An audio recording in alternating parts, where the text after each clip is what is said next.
Just finished watching Game One, Boston versus Philadelphia. It's a storied rivalry. I mean, we go all the way back to the '80s.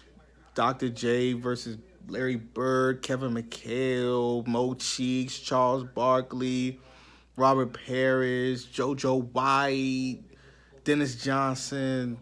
I mean, so many Hall of Famers that have done battle in those years that made this rivalry great. And I mean, tonight it seems like it's going to be the start of another great series. I mean, Joel Embiid he showed up big. I was very impressed with the 29-12 performance. I felt like Ben Simmons he may have struggled a little bit, but it's just game one. You know, game one is usually that feel out game to really see how you're going to play, what's being thrown, how you're going to make adjustments. I mean, game one is always that feel out game for both teams. It could really go either way, game one. So it just be interesting to see what happens going forward. But I just want to talk about the best player in this game that I just watched. His name is Brad Stevens. Brad Stevens is the MVP for the Boston Celtics. I say this because it does not matter who is in the lineup for Boston. Brad Stevens finds a way to win games. Brad Stevens, X's and O's. I mean, he's one of the greatest coaches I've ever seen. Period. I mean, just his ability to get people to play for him. His ability to be able to game plan and come up with these different schemes. I mean, he's he's probably the best coach out of a timeout. He is the best play caller out of on a dead ball situation, out of bounds. I mean, he plays situations, late game, just different scenarios very well. Now, whether or not he has the players to execute it, that's not on him. But what he draws up, I mean, it propels Boston. I mean, there is a reason that Boston won 55 games regardless. It's a reason that they have advanced to the second round without either Gordon Hayward or Kyrie Irving. Jaylen Brown is now hurt. Marcus Smart's been out for a couple of months with a broken thumb. It's still pretty much broken. I mean, he's still hurt. He's still hurt. Clearly. I mean, they're undermanned. I mean, you got a rookie and Jason Tatum leading the way. You got Terry Rozier, who's a second-year, third-year player out of Louisville, leading the way. I mean, Boston is just, you just see this team and you look around and you're just like, why? They don't have a guy. They got a guy. That guy is Brad Stevens. And niggas really need to pay attention. Niggas really need to pay attention to basketball and really understand what the hell is going on. People always want to say, well, shit, Kyrie's hurt, Gordon Hayward's hurt. Why they still good? They still winning. I mean, shit, what is this? It's the coach. It's that's why the Patriots have this longevity. That's why the Spurs have this longevity. That's why Phil Jackson was able to win wherever he went. Now, he had the requisite parts wherever the hell he went, but he still won. So you really can't take the shit away.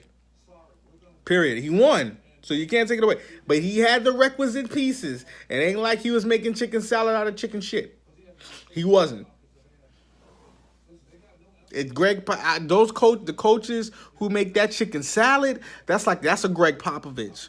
That's where Brad Stevens comes into play. There's a whole lot of coaches in the NBA who are a product of their environment.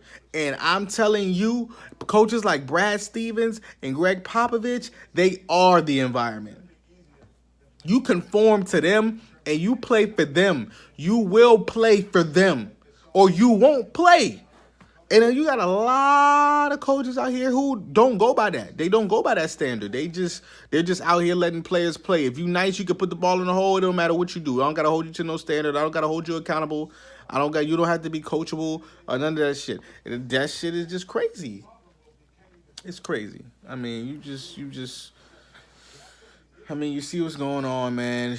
It makes you appreciate that. I wish Braun had a coach like Brad Stevens or Greg Popovich. I do. And I'm not even trying to disrespect Tyronn Lue, but Tyronn Lue is another one of those coaches who's a product of his environment. His environment is LeBron James. So he's a championship coach. He has his credentials. You can't take that away from him, no matter what you want to do. But he is a product of LeBron. Any coach LeBron has. Eric Spoelstra. Eric Spoelstra. And Eric Spoelstra is not even a bad coach. Eric Spoelstra is actually a good coach. He's actually a good coach. He is. But and still, he's a championship level coach. He has coached on the highest level of basketball for 4 straight years. So, I mean, you just got to take it for what that is. But this game was amazing. I like the fight. I saw that rivalry really coming back. This will be a 7-game series. I'm calling it now. I have Philadelphia in 7.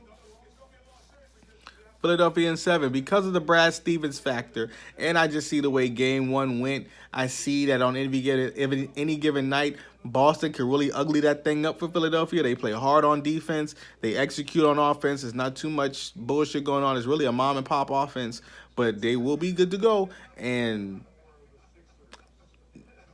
I just don't think they got enough. I think they got enough. They could have win. This series could go either way in Game 7. I'm just picking Philadelphia off the muscle of Ben Simmons and Joel Embiid. And I'm just keeping it 100. If it wasn't for him, if it wasn't for Embiid and Ben Simmons, I'd probably take Boston. But because of them two, I got Philadelphia in Game 7. But the shit can go either way. Don't get it twisted. But we're going to check in again after the Golden State and New Orleans game. We're going to see how that goes. We're going to see if this nigga AD really going to bounce back. What you going to do? What you going to do? Because this nigga Stephen A, yeah, that's going to be a different convo. Zay out.